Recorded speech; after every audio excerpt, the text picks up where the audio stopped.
الخطوط الجوية الجزائرية تتمنى للشعب الجزائري والأمة الإسلامية رمضاناً كريم.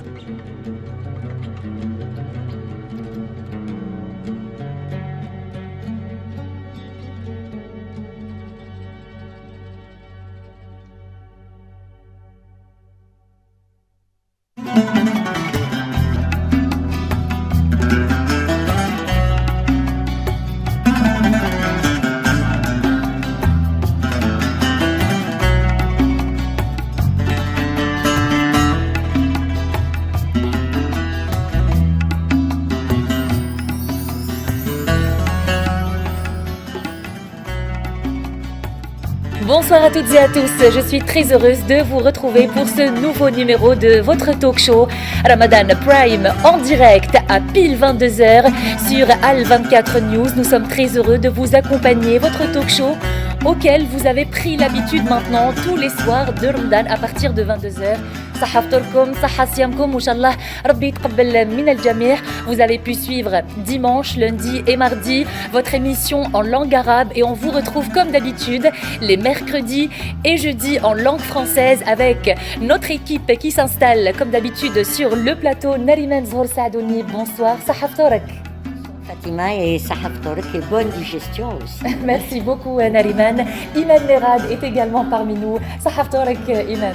Bonsoir Fatima, Sahaf Torek et Sahaf Torek à tous nos téléspectateurs. Et bonne digestion à vous aussi, on va se passer à l'expression. Zaki Mihoubi est également parmi nous. Bonsoir Zaki. Sahaf Torek. Bonsoir Fatima, bonsoir à vous, bonsoir à nos amis derrière leur écran. Marhaba bikoum. Et j'espère qu'on va passer encore une fois une bonne soirée. Et voilà. Il n'y a pas de raison, moi je suis sûre qu'on va passer une très très bonne soirée avec nos chers amis téléspectatrices et téléspectateurs qui nous suivent. Il y a également sur le plateau Samar Hamadi. Bonsoir Samar. Bonsoir Sahaf Torek. Bonsoir Fatima, Sahaf Torek, Sahaf Torek, tous nos téléspectateurs. Inch'Allah, vous passerez une excellente soirée avec nous. Merci beaucoup Samar. Et Abdelmalek Belhaouchat est également parmi nous. Bonsoir Abdelmalek. Sahaf Torek aussi. Bonsoir Fatima, Sahaf Torek et Sahaf Torek, tous nos téléspectateurs à Al24 News.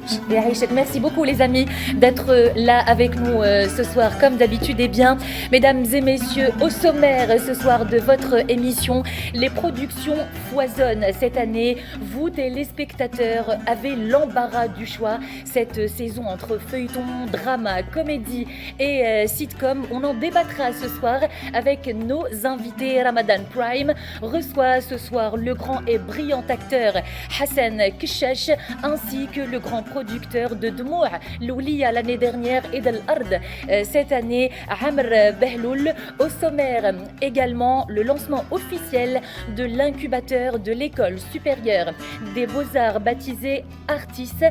On en parlera tout à l'heure. Aussi à Mostaganem. Les candidatures pour la 8e édition du prix Kaki d'Or sont ouvertes jusqu'au 1er septembre prochain. Vous suivrez également la chronique de Iman Merad.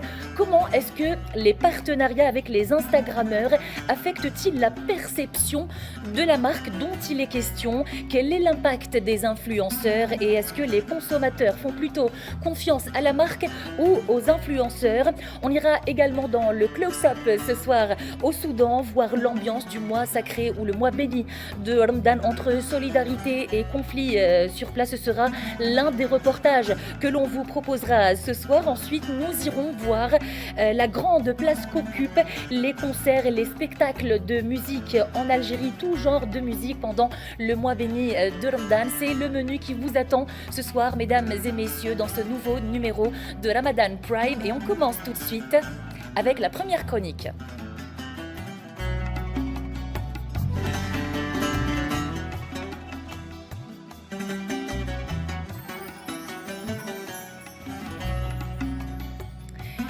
Et on commence avec l'essentiel, mesdames et messieurs. Je vous le disais en titre, le lancement officiel de l'incubateur de l'école supérieure des beaux-arts, baptisé Artis, pour créer un environnement propice aux jeunes talents dans le domaine des beaux-arts, pour encourager également l'innovation et transformer les idées créatives en projets concrets. C'est une initiative qui soutient et qui encourage l'innovation artistique en Algérie et c'est le premier sujet de l'essentiel ce soir. On regarde bien sûr les images et on fait bien sûr les commentaires sur place. On commence avec vous, Nariman Saoursadouni. Alors, en ce qui concerne l'école des beaux-arts, il était temps qu'il y ait un incubateur parce que la plupart des étudiants, lorsqu'ils terminent leurs études, ils obtiennent leur CAPES, ils partent à l'étranger, ils reviennent, ils ne trouvent pas de travail, ils ont des projets, ils ne trouvent pas de subventions pour pouvoir monter leurs petits projets.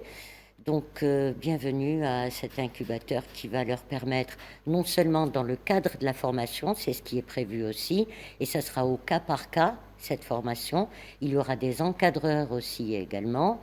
Et bien entendu, chacun pourra, disons, mettre au point, réaliser, concrétiser son projet. Maintenant, il faudrait que les jeunes prennent conscience de cette opportunité.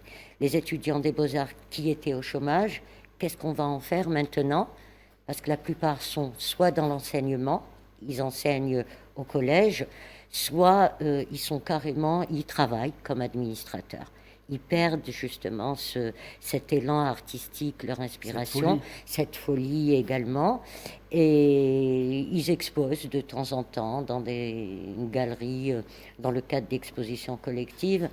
Mais ce n'est pas suffisant. Avoir sa propre galerie, pourquoi pas. Monter son propre catalogue, pourquoi pas. Avoir un agent pour pouvoir être présenté ici, ailleurs, pourquoi pas. Et cet incubateur, justement, artiste, est là pour ça. C'est une initiative à saluer. Les efforts de l'Algérie en matière de start-up est pour moi à saluer. L'Algérie ambitionne d'être une start-up nation. Et aujourd'hui, c'est le secteur de la culture et des arts qui est l'invité des startups. Donc, encore une fois, c'est une initiative, comme l'a si bien dit Nariman Saoursadouni, qui va relancer, je l'espère, les beaux-arts en Algérie. Et c'est bien d'avoir, comme l'a si bien dit encore une fois Nariman Saoursadouni, avoir sa propre galerie d'art, mais c'est bien aussi de numériser le secteur. C'est-à-dire d'avoir une galerie d'art, pourquoi pas en ligne, sur Internet, numérique. Donc voilà, c'est à saluer et j'espère que ce procédé, enfin cette initiative, sera un tout petit peu, se propagera un peu partout dans le territoire national. Imam Merad. Oui, alors moi je voudrais souligner que l'entrepreneuriat, ce n'est pas une chose facile. Donc quand on est étudiant et quand on va sur le marché du travail, c'est deux mondes différents. L'entrepreneuriat, ne s'apprend pas du tout à l'école, ça reste de la théorie. Il s'apprend sur le terrain. Donc ce genre d'initiative est vraiment la bienvenue et ça va non seulement encadrer les jeunes porteurs de nouveaux projets, mais aussi ça va les aider financièrement parce que quand on est jeune, on a parfois de très bons projets, mais nous n'avons pas les ressources nécessaires financières pour nous lancer. Et donc, ce genre d'incubateur va permettre justement à plein de jeunes de porter leur projet vraiment haut et pourquoi pas à l'international. Zeki? Oui. Alors, qu'est-ce que vous en pensez de cette initiative? Je suis d'accord avec cette idée, je la salue, avec les images des applaudissements en même temps, comme par hasard. Franchement, l'Algérie, c'est pas le pétrole et le gaz uniquement. En fait, le président de la République n'aura de cesse de le rappeler. Diversifier l'économie. Oui, en dehors de ça, regardez, figurez-vous, être artiste, c'est pas du tout une mince affaire dans n'importe quel pays dans le monde, parce que il y a toujours le risque de se retrouver avec rien à se mettre sous la dent, en fait, parce que c'est un métier trop risqué. Même maintenant, je pense que même moi, en tant que parent, demain, mes filles voudront s'inscrire dans une dynamique ou dans un processus intellectuel pour devenir artiste complètement. J'aurais moins peur de leur dire allez-y, parce que là, je vois qu'il y a des débouchés, il y a des ouvertures, au même titre que pour les babzouaristes qui ont des ingénieurs en je ne sais quoi. Demain, l'artiste plasticien, musicien ou autre, il sait que lui, il va avoir les mêmes opportunités que les autres qui font autre chose. Mais de est-ce plus. qu'il ne va pas perdre justement de cette âme artistique? Parce qu'un artiste... Là, c'est le fond du débat, mais dans Oui. un premier temps, ils font un début à tout, Nariman. On est Mais d'accord. l'art est un gagne-pain aussi. Hein. Les gens ont tendance à l'oublier. Ça mais- dépend. Oui. Ça dépend. On a C'est vu un la métier, période. mais c'est pas Beaucoup une d'artistes en profession. Algérie gagnent Ouais. leur vie à travers justement en exerçant ce métier. Je veux des Généralement, chiffres, ils monsieur. cumulent deux- Beaucoup ils d'artistes. cumulent Iman. deux- Oui, Beaucoup, généralement, non, ils je cumulent pense. Je suis d'accord. Deux métiers à la fois. oui. En général, les artistes, généralement, ne sont pas que artistes. Ils sont vraiment pas très nombreux à vivre de ça. Mais Iman, c'est exactement ce que dit Oui, Nariman. oui, C'est- ce que je contredis, Abdelmalek, Bah, qui pense le contraire. vous avez le musicien qui travaille parallèlement, qui est Oui, journaliste. qui fait ça par aussi. Vous avez le par, peintre, le oui, critique c'est d'art aussi, qui travaille D'ailleurs, j'allais parallèlement. vous dire, parce- Nariman, que l'école des Beaux-Arts, ça vous parle beaucoup. Hein. Ça me parle, mais je n'ai pas fait les beaux-arts. J'ai fait l'Institut supérieur de Tersraïen et je suis critique d'art, bon, des médias médaillés par l'UNESCO, ça c'est parallèle. Mais sinon, je peins et si je devais vivre de ma peinture, bon ben je Il y mangerais a un beaucoup jour sur trois. d'autodidactes aussi. Hein. Il y a beaucoup Voilà. d'autodidactes qui, eux, Oui, oui, tout à voilà, fait. qui- Iman. Mais Exactement. il y a des Vivent pas- artistes oui. qui refusent justement d'exercer une autre profession et qui veulent vivre de leur art. C'est les Pourquoi les professionnels, métiers c'est ce qu'on appelle les artistes professionnels. Voilà. C'est leur Pourquoi les profession. Oui. Comparé au nombre C'est ça. effectif et réel des artistes qu'on a en fait. Maintenant, pourquoi je dis ça? Que c'est à saluer en fait, parce que maintenant, ça donnera envie aux artistes qui Et aux ne font parents, que ça, et aux parents. aux parents aussi pour les encadrer, laisser et ne les pas avoir enfants. d'angoisse pour eux, parce que c'est risqué. Moi, si Exact. j'avais dit à mon père, Allah yarhamou, écoute, Là. je vais faire que de la musique, il aurait eu peur pour moi. Et évidemment, on connaît plein d'histoires d'artistes. Quand on prend l'histoire de Cheikh Hasnaoui, qui est un monument de la musique, le mec, il a raté l'amour de sa vie parce qu'il était artiste. C'est énorme, Fatima Sharef, c'est pas rien. S'il avait un autre boulot, peut-être il l'aurait épousé, cette Fatima. Donc Et c'est un nous métier, allons- c'est pas une profession. Absolument. Et nous allons juste rappeler que la création de cet incubateur de start-up au sein de l'école des Beaux-Arts fait partie de la politique du ministère de la Culture et des Arts visant justement à assurer l'émergence et le développement d'une économie culturelle et créative en Algérie. L'incubateur Artis est supervisé par une équipe jeune, pluridisciplinaire et qui vise à créer un environnement idoine à la maturation des projets créatifs et à la naissance des start-up. Nous allons aborder tout de suite le deuxième sujet de l'essentiel. On parle de 4e art ce soir, les amis, avec Amos Tagana, bien sûr, les candidatures pour la 8e édition du prix Kaki d'Or qui sont ouvertes et ce sera le cas jusqu'au 1er septembre prochain. L'annonce a été faite par l'association Ould Abdelrahman Kaki qui organise justement ce concours national qui récompense les meilleurs textes de théâtre. Samar. Exactement, donc c'est encourager beaucoup plus la création théâtrale en Algérie, il permet de préserver et de renouveler justement le patrimoine culturel. Donc Abdelrahman Kaki est un bel hommage à ce dramaturge majeur. Et justement, ça permet de préserver, de renouveler le patrimoine tout en offrant une reconnaissance aux acteurs ou aux auteurs plutôt contemporains. Voilà. En plus, c'est le mois du théâtre, Oui, le 20 ah. mars.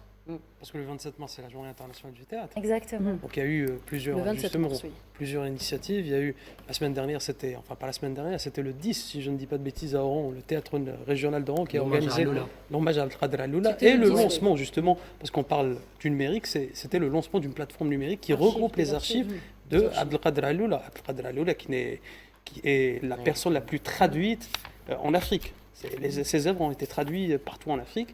Et aujourd'hui, encore une fois, c'est un dramaturge qui nous a quittés malheureusement, Abdelrahman Kaki. Donc je vois que Kaki. voilà, il y a beaucoup d'initiatives dans ce genre pour relancer, pour redynamiser le 4e art en Algérie. Nariman Zohar-Sadouni, est-ce qu'on peut parler ce soir avec vous du grand dramaturge Abdelrahman Ould Kaki? Sur le plan biographique, je ne connais pas son parcours. Par contre, sur le plan de l'héritage, justement, de ses textes, l'héritage de ses apprentissages, c'était un grand maître en la matière. Vous savez, on perd des hommes, on perd des femmes comme ça, alors qu'on aurait pu, durant leur vivant, en tirer un maximum. Hein, justement, tu parlais tout à l'heure de Abdelkader Aloula et bien d'autres qui nous ont quittés. Moi, je trouve ça lamentable. Il ne faut pas qu'on qu'on perde ces occasions-là de tirer un max de ces encyclopédies ambulantes, de ces hommes, de ces femmes de savoir. Et je crois que c'est ce qui se fait timidement, mais ça se fait actuellement. Seulement, on a laissé passer beaucoup de temps. Justement, est-ce qu'il y a des jeunes aujourd'hui, Abdelmalek, qui veulent reproduire les textes de Abderrahmane Ould Kaki sur scène, par exemple? Mais on reproduit justement déjà la technique de Abderrahmane Ould Kaki. Parce que si vous voulez, Abderrahmane Kaki, il avait modernisé, et tout d'abord avant de moderniser, il avait vulgarisé le théâtre du cercle, le théâtre de l'halqa. C'est tout comme Abdelkader Alloula. Oui. Donc ils ont modernisé, vulgarisé tout d'abord, et puis modernisé, révolutionné ce genre théâtral qui revient aux racines justement des traditions algériennes. C'est-à-dire le meddahat et tout, c'était le halqa, le cercle. Et aujourd'hui, vous me dites, est-ce que des jeunes veulent reproduire le théâtre d'Abderrahmane Kaki ou de Abdelkader Alloula? Mais ça se fait aujourd'hui. Ça se fait, justement, ça se fait. Et puis, cette initiative, cette 8e édition du Kaki d'or, regardez le titre, Kaki d'or, c'est magnifique.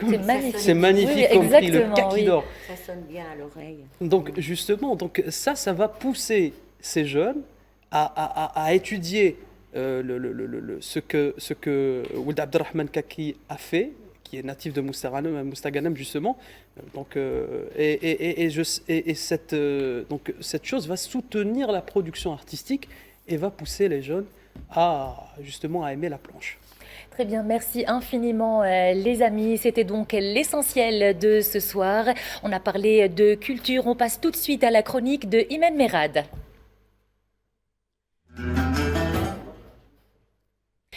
Et dans la chronique de Imen Merad, mesdames et messieurs, tout de suite, nous allons aborder avec vous, bien entendu, les partenariats avec les Instagrammeurs. Comment est-ce que ces partenariats affectent-ils la perception de la marque dont il est question? Est-ce qu'aujourd'hui, on fait plus confiance aux influenceurs, comme on les appelle, entre guillemets, parce qu'il y en a qui n'aiment pas les appeler influenceurs, juste Instagrammeurs. Est-ce qu'on leur fait confiance à eux ou bien à la marque dont il est question, Imen? Alors exactement Fatima, alors ce soir j'ai choisi d'aborder ce sujet. Alors déjà nous sommes en plein mois de Ramadan, donc c'est une période particulière donc en Algérie et même dans les autres pays qui font le Ramadan. Donc les marques sont à la recherche constante des meilleurs moyens d'interagir avec les consommateurs et de les pousser à l'achat. Cependant, ce que nous avons constaté, c'est qu'au fil des ans, il y a un nouveau concurrent qui a émergé et c'est les influenceurs. Donc, ces stars du numérique sont parmi nous, donc désormais jouent un rôle, on va dire un rôle stratégique dans les choix que font les marques pour atteindre leur cible. Donc, ces influenceurs-là donc font si vous voulez, influent sur la façon dont les gens parlent, ce qu'ils portent, ce qu'ils mangent, ce qu'ils consomment tout simplement, en fin de compte. Donc, et plus précisément au mois de Ramadan. Pourquoi? Donc, on va dire que la vraie question qu'on se pose aujourd'hui, c'est que ces influenceurs, est-ce qu'ils ont le contrôle sur le récit de Ramadan ou les marques tiennent-elles encore les rênes? Donc, en fait, c'est l'interrogation qu'on se pose dans le monde de la publicité. Donc, avant, nous avions les marques. Alors, les marques choisissaient ce qu'on appelait des égéries. Donc, des stars de cinéma, du mannequinat, de la musique. En fait, c'était des personnalités publiques. Donc aujourd'hui, ces influenceurs qui ont intégré notre vie quotidienne, donc sur les réseaux sociaux, ils ont complètement modifié la façon avec laquelle les marques interagissent avec les consommateurs. Donc ils ont une capacité de créer du contenu qui est vraiment très puissante. Donc elle est étonnante. Leur contenu arrive à atteindre un public et les marques font appel à ces influenceurs justement pour interagir avec. Donc ce mois, le mois de Ramadan, on peut dire qu'il est riche. Donc le mois de Ramadan, il est riche en signification culturelle et spirituelle. Qu'est-ce que font ces influenceurs? Donc ces influenceurs donc, on profite pour partager leur quotidien, des anecdotes de tous les jours. Donc ils sont dans la cuisine ou ils font les courses. Mais ils placent toujours un produit. Ils placent toujours un produit. Oui, donc la promotion du produit passe par ces influenceurs. Cependant, il reste quand même un hic. Donc ces partenariats avec les influenceurs donc, doivent refléter une certaine éthique, une certaine authenticité. Mais ce qu'on voit en ce moment, donc la surmédiatisation de ces personnalités qui étaient méconnues au bataillon il n'y a pas si longtemps. Donc ça constitue, on peut le dire, une véritable pollution dans le paysage médiatique. Donc, leur présence, ils sont, alors en plus de leur omniprésence sur les réseaux sociaux, donc en plus de les voir tous les jours, donc on les voit à la télévision, donc ils sont à l'affiche de feuilletons, de sitcoms, ils sont protagonistes dans les spots publicitaires, ils sont invités sur les plateaux télé, en fait, ils sont partout.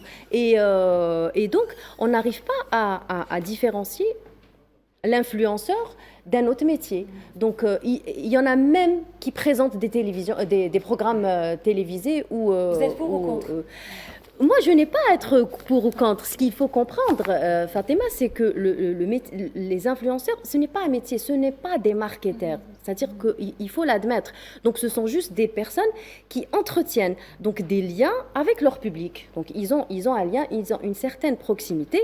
Donc, ils créent cette espèce de sentiment. Donc, les gens s'identifient à ces influenceurs, à ces personnes lambda, en fait. C'est des gens qu'on ne connaît pas.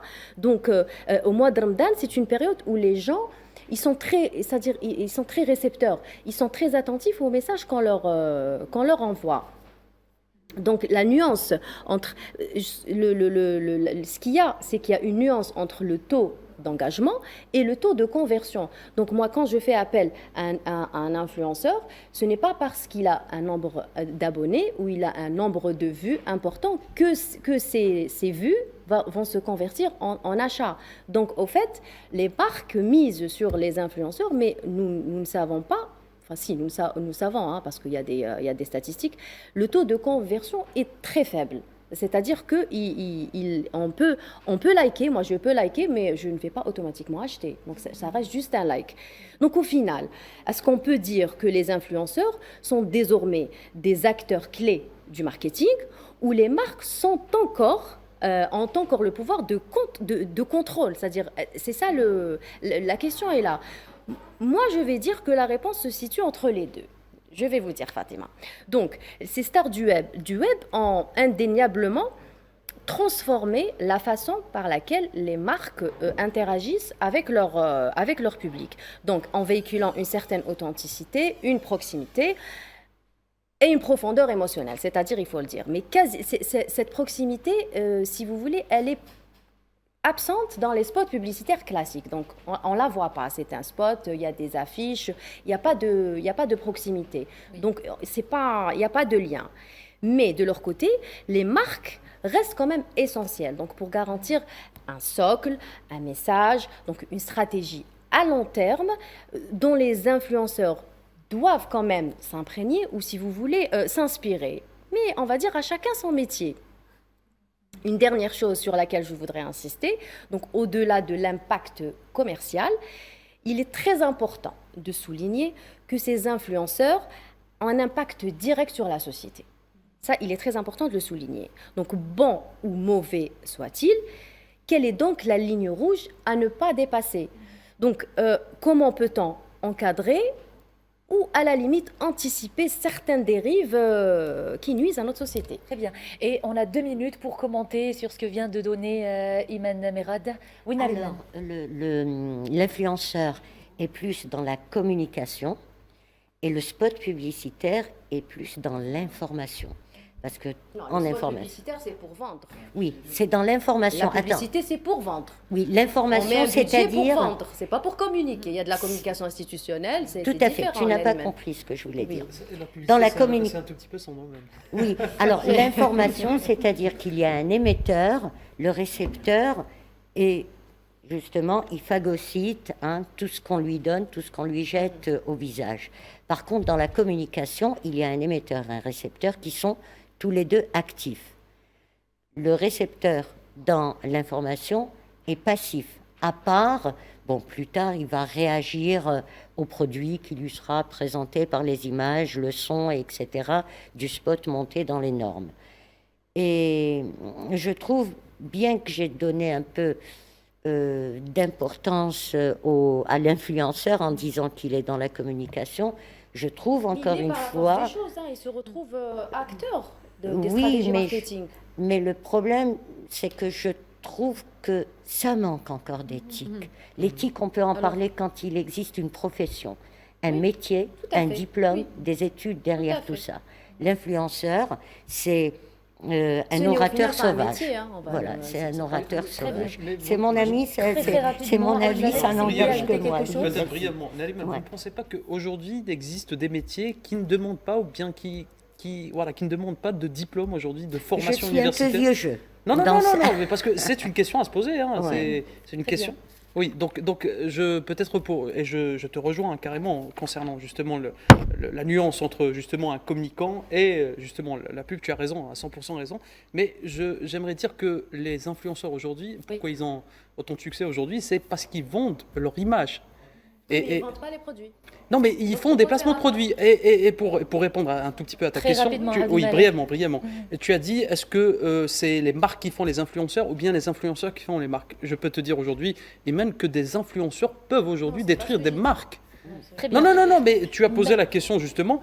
Aujourd'hui, il faut savoir qu'il y a des influenceurs dans le monde qui peuvent détruire, qui peuvent carrément écraser une marque. Merci beaucoup, Abdelmalek Belhaouchat. Merci les amis. C'était la chronique de Imen Merad. On marque une courte pause publicitaire et on revient juste après sur le plateau. À tout de suite.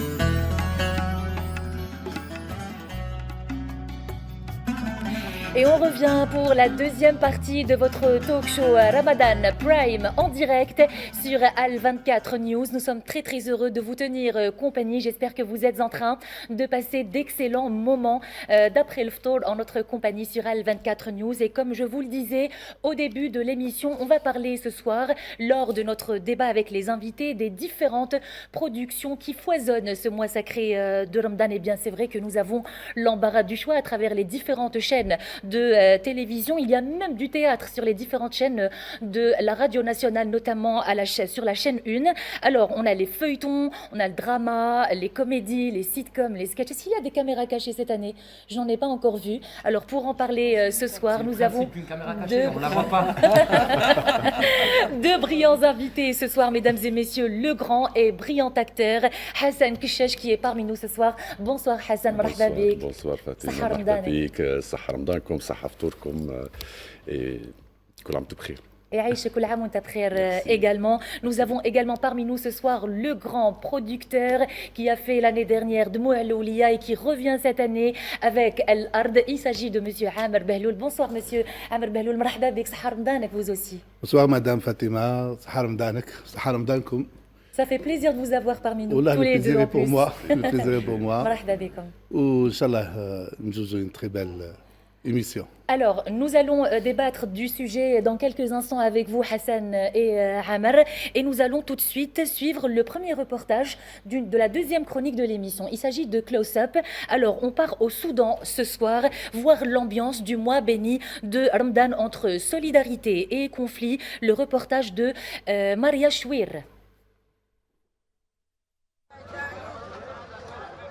Dans une ville meurtrie par le conflit et une crise économique qui touche chaque famille, Port-Soudan témoigne de la résilience de ses habitants. En plein Ramadan, des organisations caritatives font face à une réalité amère. Elles s'engagent pour apporter un peu de réconfort à une population fatiguée par un conflit toujours en cours. Dans ce décor dévasté, ces lourdes marmites remplies sont les témoins silencieux de l'effort collectif. Elle symbolise l'espoir d'une communauté unie, même quand le monde autour semble s'effondrer. Malgré la situation économique difficile au Soudan et dans la ville Port-Soudan et le grand nombre de personnes déplacées, nous constatons que ce repas répond aux besoins des jeûneurs dans les hôpitaux et les abris qui ne disposent pas de services suffisants. Nous espérons que nous serons à la hauteur de cette grande responsabilité. Dans un contexte où chaque jour est une lutte pour la survie, les bénévoles unissent leurs forces pour offrir un moment de solidarité où chaque repas est une main tendue vers ceux qui souffrent le plus. Les bouchers sont disponibles, les cuisiniers sont disponibles, les chauffeurs sont disponibles, ceux qui distribuent les repas sont disponibles. Tout le monde fait de son mieux, même notre propre travail, nous le mettons en pause lorsqu'il y a un projet caritatif et nous demandons des vacances mensuelles jusqu'à la fin du Ramadan, puis nous retournons travailler. Malgré le conflit toujours en cours depuis avril 2023, malgré les pénuries et l'instabilité, les repas distribués pendant ce mois sacré viennent témoigner d'un acte de solidarité et d'un message d'espoir pour ceux qui vivent dans l'incertitude. Nous avons 40 points de distribution, notamment dans les hôpitaux de l'État de la Mer Rouge, auprès des patients et de leurs accompagnants. Nous avons également des commissariats de police, des postes de contrôle, des prisons et des logements pour étudiantes dans le quartier de Mayo. À Port-Soudan, dans l'ombre du conflit, la générosité et l'engagement des organisations caritatives apportent un peu de chaleur humaine aux plus démunis. Ces petits gestes de solidarité rappellent que l'espoir, même fragile, peut redonner une raison de croire à un demain meilleur. Alors, au Soudan, pendant le mois béni de Ramadan, on voit qu'il y a beaucoup de solidarité entre Soudanais, malgré les difficultés, malgré le conflit, Nariman. C'est terrible, toutes ces images, ce qui se passe au Soudan, ce qui se passe en Palestine, et c'est pire encore.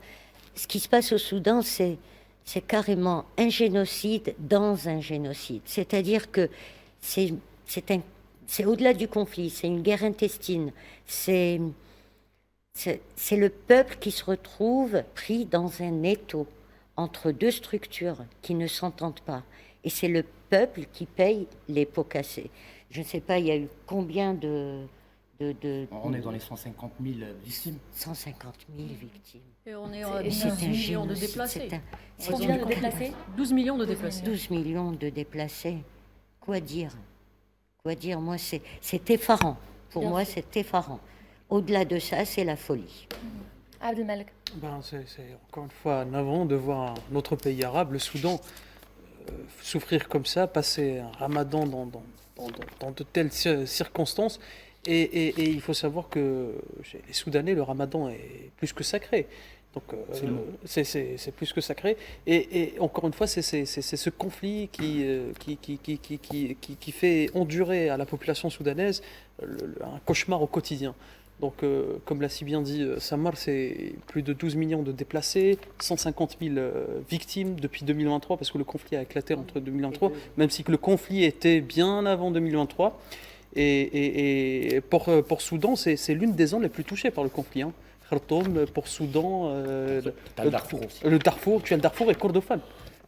Et même le conflit même s'est exporté au Soudan du Sud et au Tchad, pas parce que les déplacés, pas le conflit, mais tu as un tout petit peu la misère qui c'est la tension, en fait. C'est la tension parce que c'est, encore une fois, c'est très navrant et c'est très triste de voir un tel pays comme le Soudan. Après avoir suivi ce reportage, quand on voit cette solidarité, ça fait toujours plaisir de voir ça. Bien sûr. Et c'est pas étonnant, en tous les cas, de voir une telle solidarité.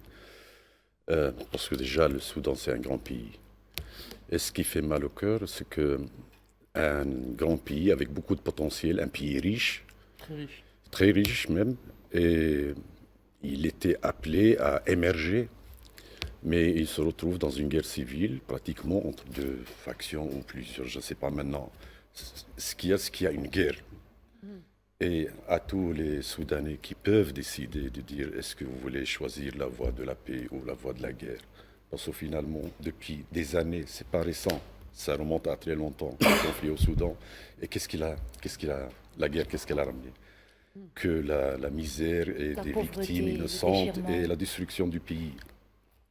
Donc, mais quand même, ces actes de solidarité, ils continuent de résister. Oui, bien sûr, c'est une forme de résistance, exactement, et dire il y a une alternative. Exactement. On peut toujours travailler ensemble pour un Soudan en paix et prospère. Donc, Merci pour votre avis, Hassan Kchachouiz, qui est justement les propos du représentant algérien à l'ONU, Ammar Benjamin, qui disait exactement la même chose hier, en parlant il parlait du plan international. Il a parlé de solidarité, s'il le faut, intercontinentale. Parce que c'est pas normal que le Soudan continue de souffrir des mêmes symptômes. Voilà. C'est tout ce que j'avais à dire. Ça marche. Voilà. Il faut noter aussi l'accès à la nourriture plutôt qui est très très difficile.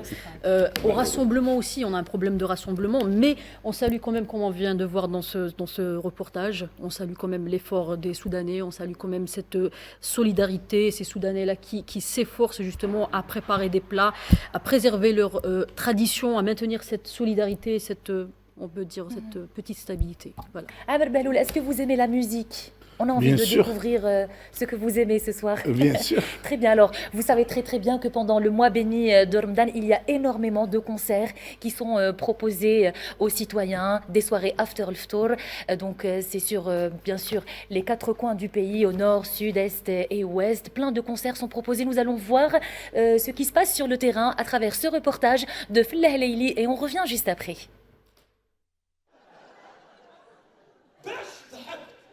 Ramadan, en plus d'être synonyme de spiritualité, est aussi connu pour ses soirées en famille et ses événements culturels. Le thé chaud, devenu un événement incontournable du mois de Ramadan, revient en force pour sa 3e édition avec un mélange captivant de musique et d'humour. Cette 3e édition a une particularité, c'est qu'on a essayé de donner à chaque style culturel une soirée ou deux. Donc on est un peu sur toutes les régions du pays, sur tous les styles musicaux. Le raï, le hawzi, le malouf, le diwan, le gnawi, le tergui. Donc on a pas mal d'artistes de renom. On a aussi choisi de faire une soirée humour avec Abdelkader Secteur. Donc voilà, on essaye une certaine variété culturelle algérienne.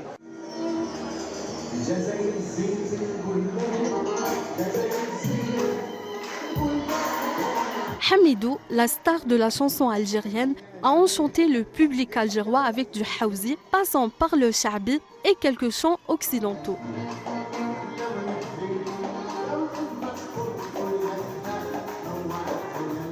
Le mois du Ramadan nous rassemble dans une ambiance conviviale et familiale exceptionnelle. Aujourd'hui, mon cher public de 3 générations est présent. Je fais partie de ceux qui préservent le patrimoine. Chaque année, je leur présente un programme riche dans lequel il y a du hawzi, du shabi. Ça nous rappelle les temps anciens et pour que la nouvelle génération connaisse l'art algérien authentique. Vous n'avez pas le droit de pour les enfants. Yes. De son côté, Ramadan Connection illumine les nuits algéroises avec un menu d'exception qui rassemble la musique et l'humour. Abdelkader Secteur a séduit son public avec son nouveau spectacle durant plus de 2h30 avec des histoires hilarantes.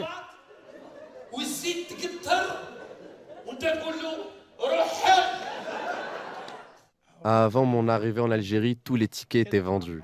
J'ai un public merveilleux. Je ne parle pas du spectacle et je ne peux pas le juger, mais les gens qui ont assisté étaient très satisfaits. C'était magnifique. C'est entre concerts de musique traditionnelle, chants spirituels et spectacles comiques que les Algériens profitent des soirées ramadanesques qui constituent une opportunité pour se rassembler et célébrer l'art et la diversité en ce mois sacré. Alors nous sommes de retour et imaginez que sur notre plateau il y a également Hamidou et Abdelkader Secteur. Ça aurait été magnifique et il faut que je le fasse ce plateau, un de ces 4, Hassan Kchach, Ammar Bahloul, et on ajoute Abdelkader Secteur et Hamidou. Vous aimez Hamidou, Ammar Bahloul, certainement? Bien sûr. C'est votre ami aussi. Bien sûr, c'est mon ami. Et moi j'aime tous les artistes. Je travaille dans un monde artistique. Exactement. Alors c'est mes amis, c'est mes copains, avec tout le monde j'ai des histoires. Et vous êtes sorti... De Cheb Khaled, de Mami, de Hamidou, Agoumi, tout le monde. Et vous êtes sorti un petit peu ce mois de Ramadan après le Ftor? Est-ce que vous avez été à des concerts? Non, pas encore, parce que je travaille toujours. Alors, on est toujours en finition et en post-production. Alors, je n'ai pas eu le temps de sortir, mais je pense la 2e quinzaine, je vais voir. Il y a beaucoup de choses. La première semaine, on est un peu Pas très, oui, un peu lent. C'est bientôt la fin de la deuxième semaine, Iman Merad. Oui, bon, après nous on travaille, donc on ne voit pas les choses de la même façon. On parle de votre nouvelle production cette année. Vous êtes revenu avec Al-Ard Amr Bahloul. Oui.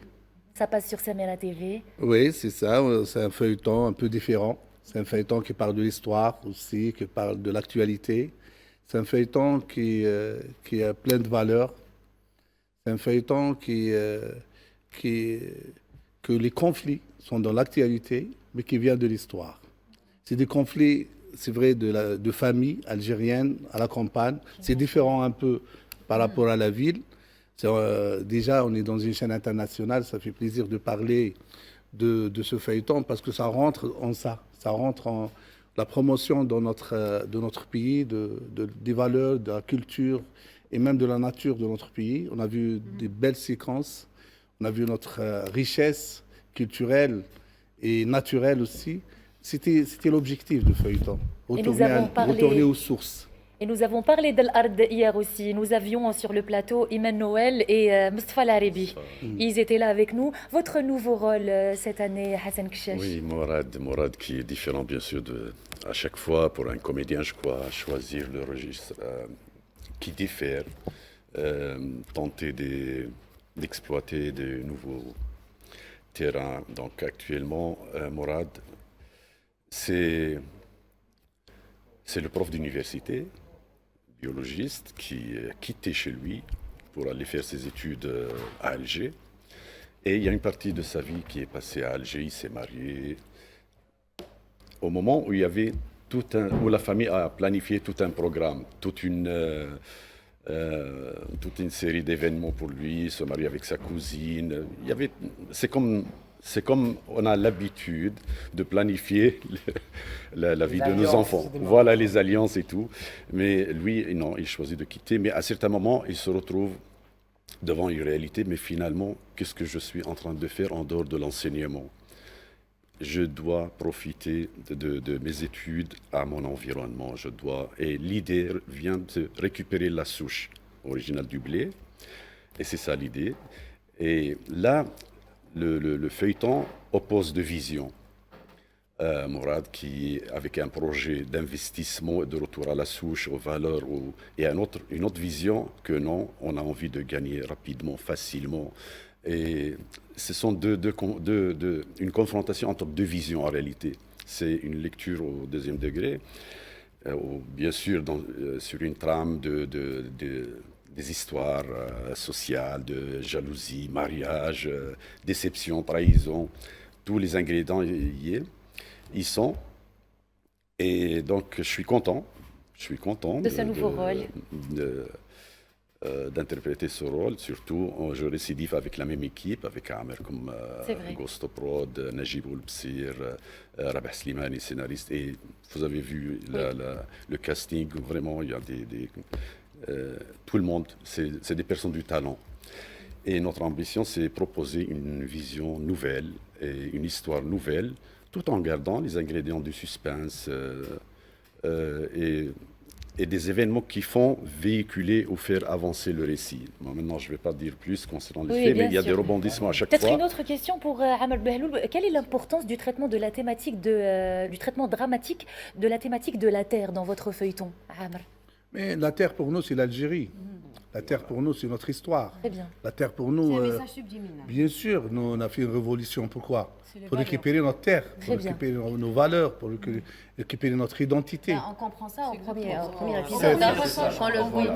Passage, c'est pour ça que j'ai dit qu'on vient. Mais par contre, c'est pas évident pour tout le monde. Oui, après. C'est tout l'intérêt de suivre le feuilleton. C'est ça. Dans le premier épisode, on comprend. Oui, c'est vrai, c'est la première scène justement avec Mabrouk Ferrouji. Alors les amis, oui,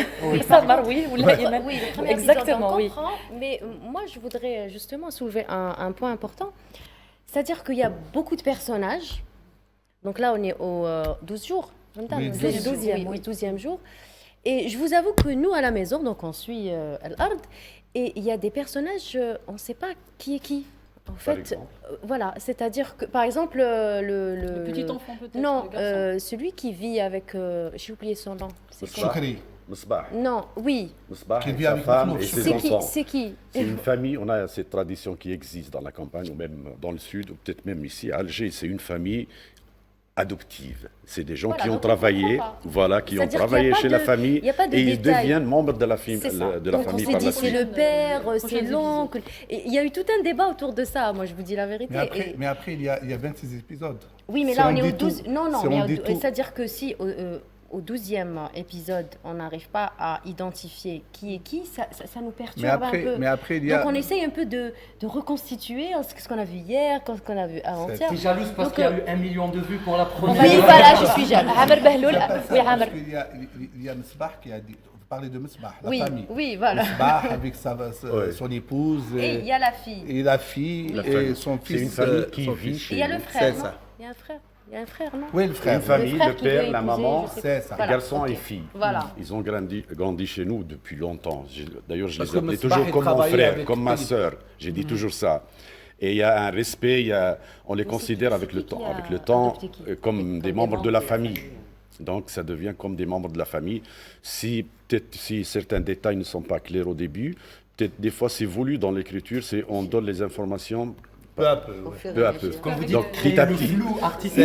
C'est ça. Et parce que si on commence à étaler l'histoire de tout le monde, ça va être peut-être ennuyeux. J'irai Mais- pas jusqu'à étaler, mais pour un peu, c'est-à-dire comme ils sont tout le temps présents, quand vous avez fait le dîner, là, le barbecue, donc ils étaient présents. On n'a pas fait de barbecue. Enfin, pas le barbecue, enfin, je sais pas ce que vous avez fait. La chercheuse. Voilà, la C'est le déjeuner, chercheuse. c'est le déjeuner. Voilà. Oui, Ils je étaient plaisante. présents, donc on n'avait pas très bien compris. Misbah, il travaillait avec le papa. Voilà. Il travaillait avec le papa de Morad. Alors il a adopté. Et donc, Il a adopté toute la famille. Voilà. C'est comme ça, ça Voilà, existe. je viens Donc, de d'éclaircir. Et ça existe. Ils ont toujours été là depuis mes parents. Depuis les grands-parents, Ils ont grandi là, voilà, depuis les parents Et dans étaient les là. épisodes suivants, ça va se dire ou on va deviner ou ça va Non, se il a passer dit comment déjà. Il a D'ailleurs- dit déjà Misbah. D'ailleurs, si Enfin, on dans- suit les dialogues entre les personnages, D'accord. on voit entre les personnages, je lui dis, tu as envie de rester, travailler chez Mourad et chez la famille, et comme ton père, qui n'a rien fait de sa vie, et tu n'es pas ambitieux, mais c'était une forme de manipulation. C'est ça. Mais on injecte des informations à D'accord. l'intérieur. Oui. Donc, Des dialogues, ouais. Les indices. oui, c'est à prendre en considération, mais je crois... D'ailleurs, même l'histoire de l'autre côté de Choukri, Voilà, chez c'est-à-dire, Mkhlouf il faut aussi, suivre c'est un plusieurs, enfant oui. plus ou moins adoptif qu'on va découvrir plus tard son Son histoire. histoire. On a Son commencé à histoire, découvrir d'accord. aujourd'hui. Donc cette forme c'est la société. Aujourd'hui, j'ai Mais pas eu le temps de voir. après, pour expliquer, il y a deux formes de drama. Oui. Il y a drama que le public il sait tout, et c'est les comédiens qui ne savent pas l'histoire.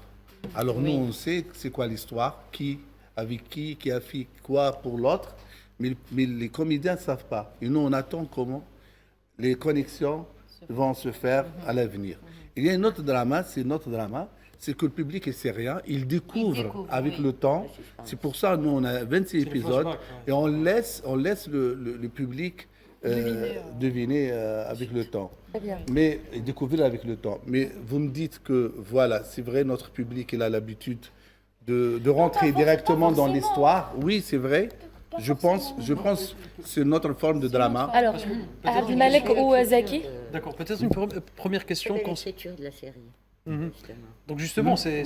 Même sur le plan technique, oui, tu termines, je voudrais intervenir sur D'accord, le donc plan justement sur ce qu'a dit Iman concernant justement l'histoire, peut-être il y a des choses que le public n'a pas encore compris, mais ça viendra avec le temps. Mais généralement avec les films ou les feuilletons, il faut bien travailler l'exposition, ce qu'on appelle l'exposition. L'exposition d'un film, c'est-à-dire on introduit les personnages principaux, les présentations des personnages, même les personnages secondaires, et on commence justement. Et je pense que...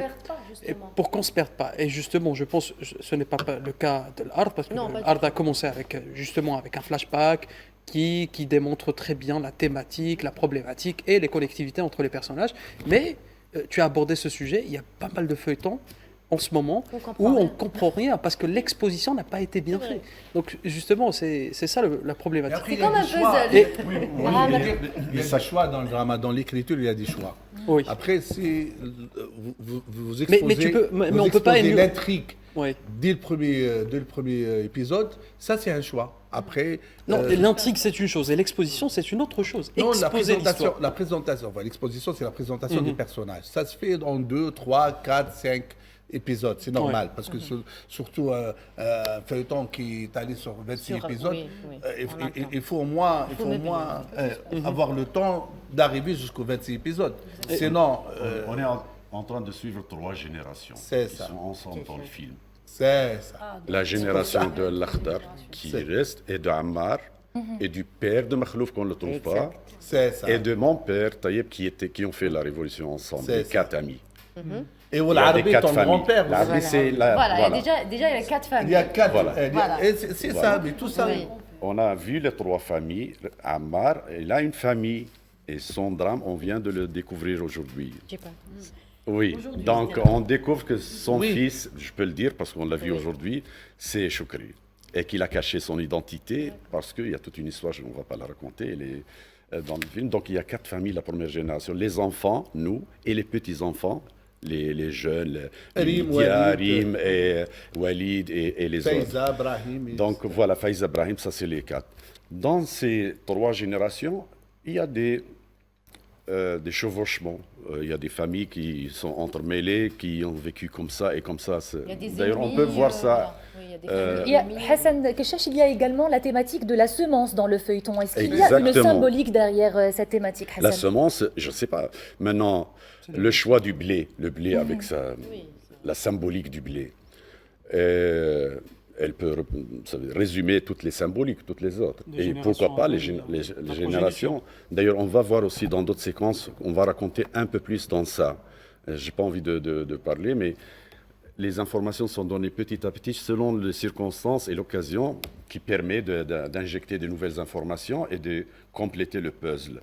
Mais le blé, les grains, aujourd'hui, si je peux ouvrir une petite parenthèse, parlant de la semence, on a des OGM, tout ce qui est génétiquement modifié, donc on a des grains qui ne donnent pas des semences pour l'année prochaine. Il faut à chaque fois qu'on achète. Par contre, avant, les paysans, non, les agriculteurs, ils faisaient leurs semences de leur récolte, donc une partie. Et là, c'est une forme de dépendance alimentaire. Donc, sur ce sujet, il y a énormément de choses à dire, parce que l'agriculture, c'est la mère de toutes les industries, d'ailleurs. Elle alimente le textile, l'agroalimentaire, la pharmacologique aussi, donc les huiles essentielles, tout. C'est à la base. Donc, si on n'est pas dépendant, ça veut dire... Exactement. D'ailleurs, on va le dire, pas dans le détail, mais selon les dialogues du feuilleton. Son projet à lui, lorsqu'il revient à la Terre, c'est ça son projet, Morad, dans le feuilleton. C'est lorsqu'il revient, parce que c'est un biologiste, pour récupérer la souche algérienne qui existait avant. On l'a dit, le premier. Qui existait avant. Les racines. C'est ça. Exactement ça, c'est notre feuilleton. Le cousin qui n'est pas d'accord, le cousin qui préfère aller sur un autre volet, sur vendre... Le cousin, aussi, il a fait une promesse à sa maman, à sa mère. Non, elle parle de cousin. Oui, non, elle parle. Non, oui, elle parle de cousin de Abbas dans le feuilleton qui veut vendre la terre pour faire un autre projet. C'est ça, les deux visions. C'est ça, pour faire un projet, parce que lui, il est pour le gain facile. Et lui. L'héritage, il le met de côté. On le brade et on a de l'argent. Mais c'est normal aussi. Si on vend la terre. Oui. On est on se rassasie pour une période, mais si on la garde, peut-être on a faim pour une période, mais on est le restant de ces jours. Après, oui, c'est des messages qui sont... Non, mais garder la terre, déjà, c'est une valeur. C'est une valeur, oui. Déjà, la valeur de notre feuilleton, c'est garder la terre. Après, même Abbas, dans le feuilleton, s'il veut vendre, il a aussi ses raisons. Exactement. Parce qu'il veut faire un projet, un grand projet, je ne sais pas... Plutôt aller dans la construction. Oui, la construction. Dans la modernité. Il opte pour la modernité. Un parc d'attractions, de loisirs. Un loisir, etc. Mais il ne faut pas oublier une chose. Moi, je ne suis pas en train de spoiler. Hein. Je ne suis pas oublier une chose. Il est manipulé. Lui, il est manipulé. Et dans le feuilleton, qu'est-ce qu'on va découvrir? à l'avenir. Et on ne va pas découvrir maintenant. Très bien, Amar Hassan Keshesh. Le débat continue, Zaki, dans quelques instants, chers amis téléspectateurs et téléspectatrices. Alors, nous allons, Amar Bahloul, Hassan Keshesh, nous allons continuer le débat dans quelques instants, juste après la publicité. Restez avec nous.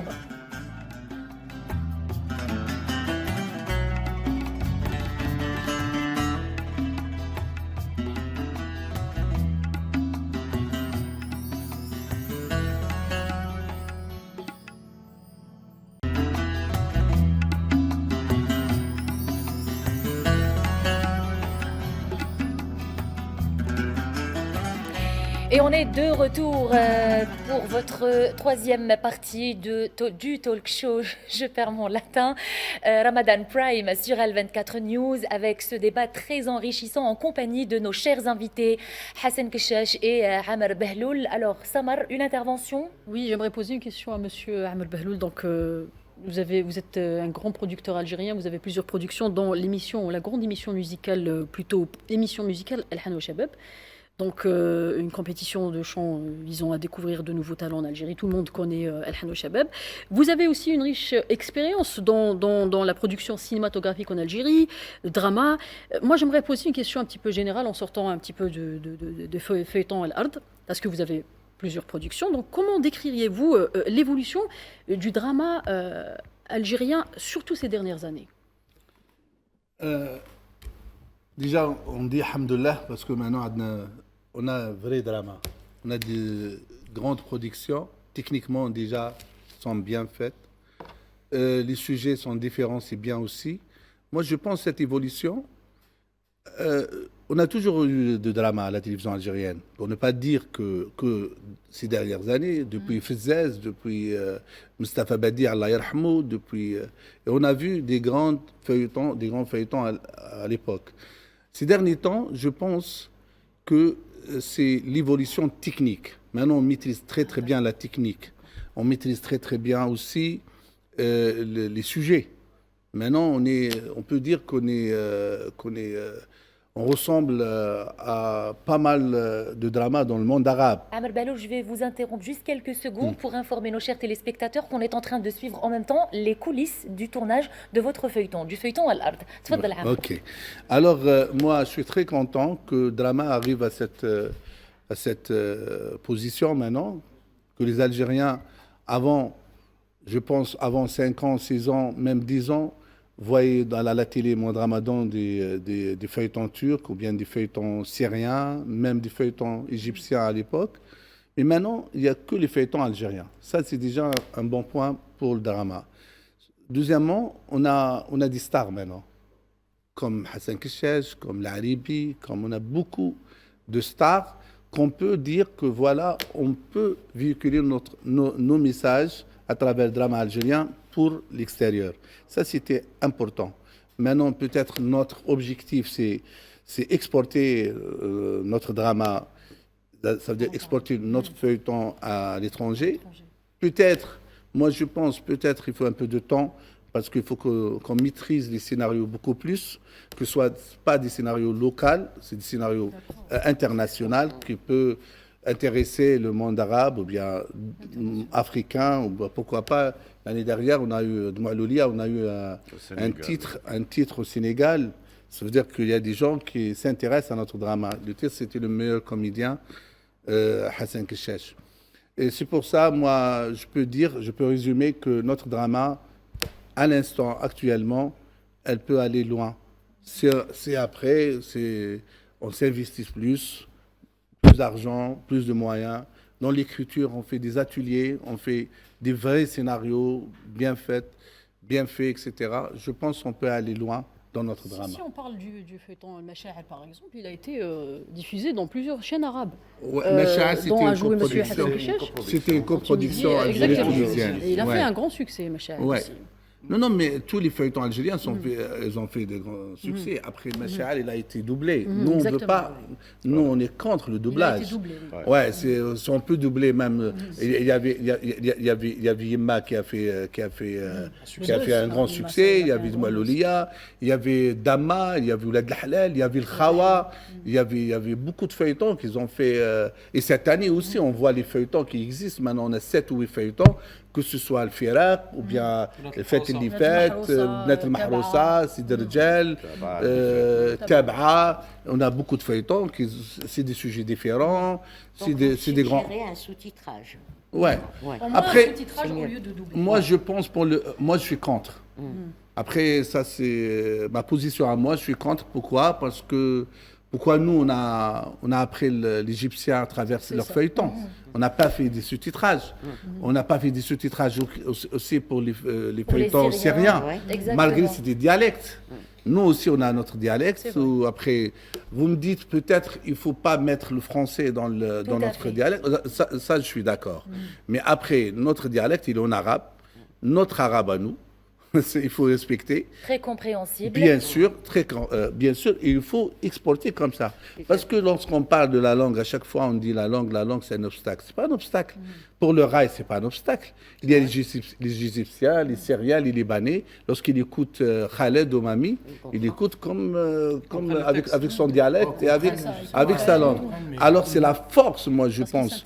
Bien sûr, la force de projet, la force de feuilleton, la force de scénario et la force de jeu d'acteur et la technique qui fait vendre. C'est pas la langue. La langue, on écoute la musique du monde avec des langues différentes et on aime ça. Après, c'est pas un obstacle la langue. Tout à fait, Amer. Et maintenant, on vous propose, chers amis téléspectateurs, de suivre ce VTR qui revient sur les productions que vous êtes en train de suivre à travers les différentes chaînes de télévision, les productions qui ont attiré les citoyens les 10 premiers jours de ce mois béni de Ramadan. Le reportage de Asma Laïd. Entre une panoplie de séries allant du drama à la comédie, les Algériens ont cette année l'embarras du choix sur le petit écran. Cependant, certaines séries dramatiques se distinguent déjà en ce 12e jour du Ramadan. Par épisode et dès les premiers jours du Ramadan, certains feuilletons attirent l'attention des téléspectateurs comme Bnat al-Mahrousa, الأرض اللي فات مات أحوال الناس 3 التبعة et الفراق, des histoires qui captivent, plongées dans ces dramas qui font déjà le buzz. حابة نخرج اليوم حبيت نشري حاجة ذهب بمرت وليدي.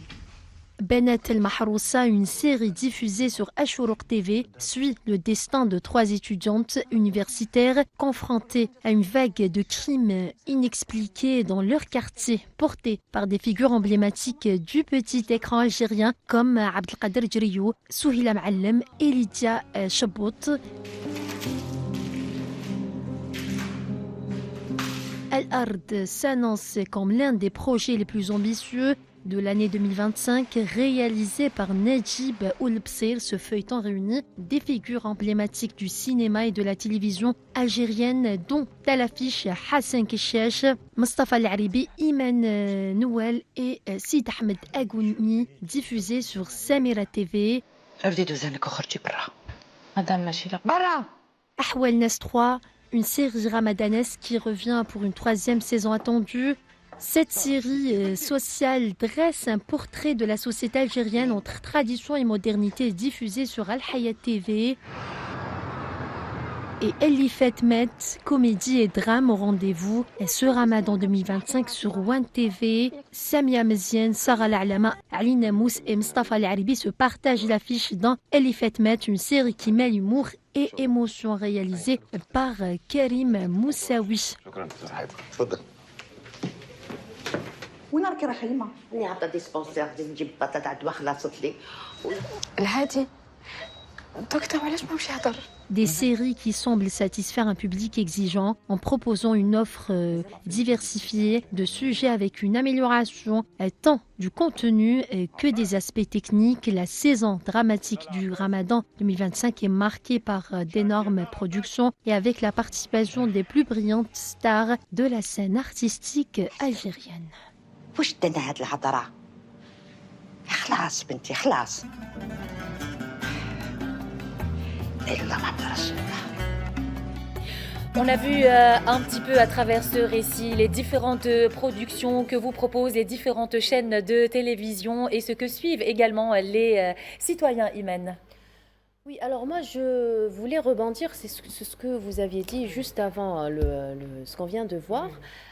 Par rapport à la langue, donc on a dit que, je ne sais pas si c'était vous, voilà, que ce n'était pas un obstacle. Mais c'est-à-dire que nous, quand on parle, le dialecte que nous avons n'est pas de l'arabe littéraire. Donc c'est un arabe propre à nous, qui est mélangé avec un peu de français, un peu de... En fait, moi, je ne suis pas d'accord avec vous, Fatima, quand vous dites que c'est un langage qui est compris par autrui. Parce que quand on parle dans nos pays voisins, beaucoup ne nous comprennent pas quand on parle, parce qu'on mélange beaucoup de mots.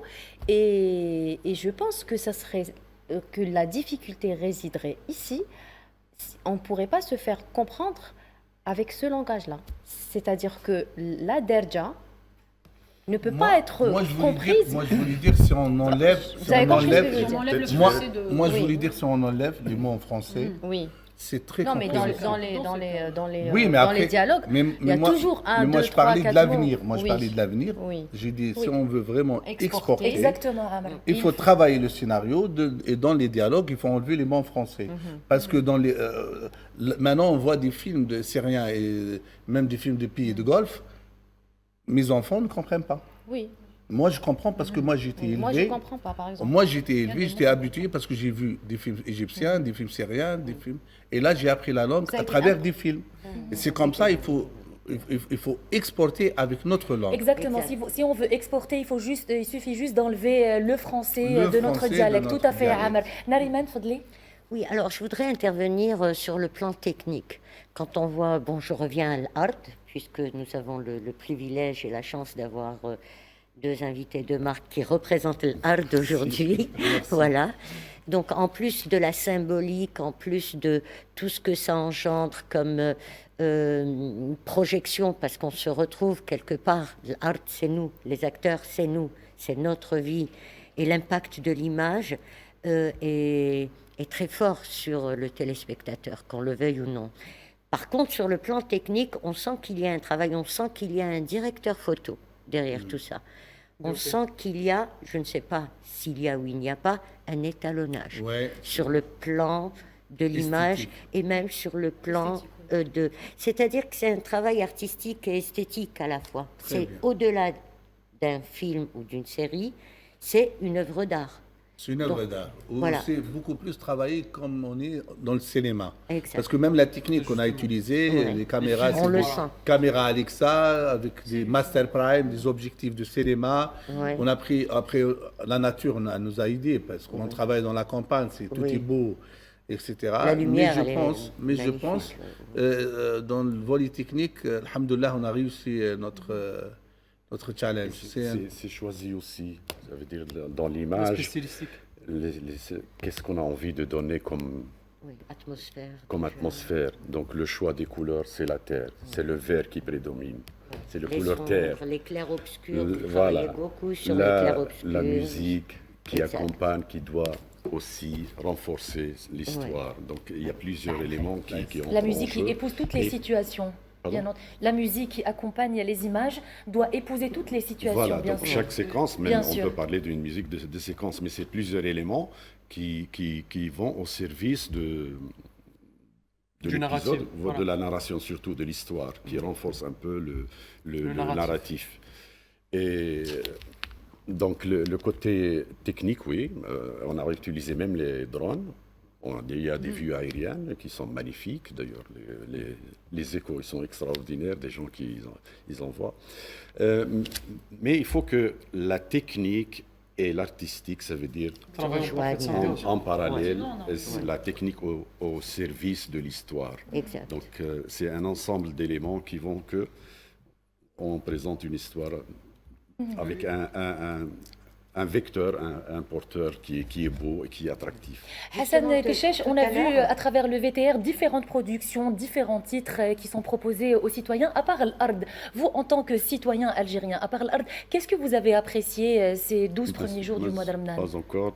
Qu'est-ce que vous Au avez début, vu? j'ai zappé, je sais pas, les productions. J'ai vu techniquement, il y a comme m'a dit Amer, mon ami, et tout le monde, c'est la vue de tout le monde, que le drame algérien, ça fait quelques années, il est en pleine évolution, en plein essor. Donc la technique, elle est là, elle est présente.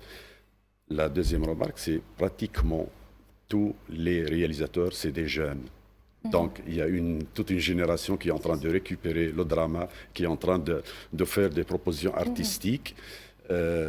Elle est là, elle est à l'écoute. Je parle de notre expérience avec Najib, donc elle est à l'écoute dans l'interaction, dans la construction. Ça veut dire on est dans la finalité de. Je parle de notre expérience. Oui. J'espère que je crois peut-être partout la même chose, mais ça c'est une spécificité aussi.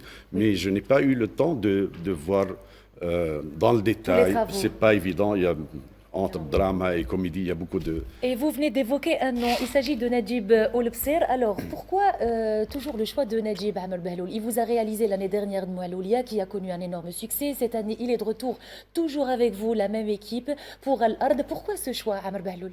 Enfin, on est une équipe. Oui. On est une équipe, on travaille ensemble. On ne change pas une équipe qui gagne. Bien sûr, déjà, ou c'est un jeune réalisateur. Une équipe et une famille. Ah, c'est une famille. Il y a après, comme il a dit, il y a pas Najib, il a fait de bon travail de Moualoulia, même cette année. Il faut l'encourager, il faut l'aider, il faut être avec lui, que ce soit Najib Oulbsir ou bien même Rabah Slimani, le scénariste, qui a fait le scénario de Je crois que Najib a fait une petite apparition également dans le film. Oui. Mais il aime ça. C'est ça, il est un petit peu comédien. Non, il est comédien à la base. Oui. Il est comédien à la base. Il est comédien à la base. Abdelmalek. Là, justement, je voulais poser une question à Amer Bahloul sur la production. On a vu les images de coulisses de Al-Ard. Justement, la pré-production, ça a duré combien de temps? La production, ça a duré combien de temps? Et la post-production? Donc, on commence avec la pré-production. Vous voulez dire la production, ça veut dire le tournage? Le tournage, oui. On commence avant tout avec la pré-production, l'écriture. Mais tout le travail, c'est un an. Non. Ça veut dire une année.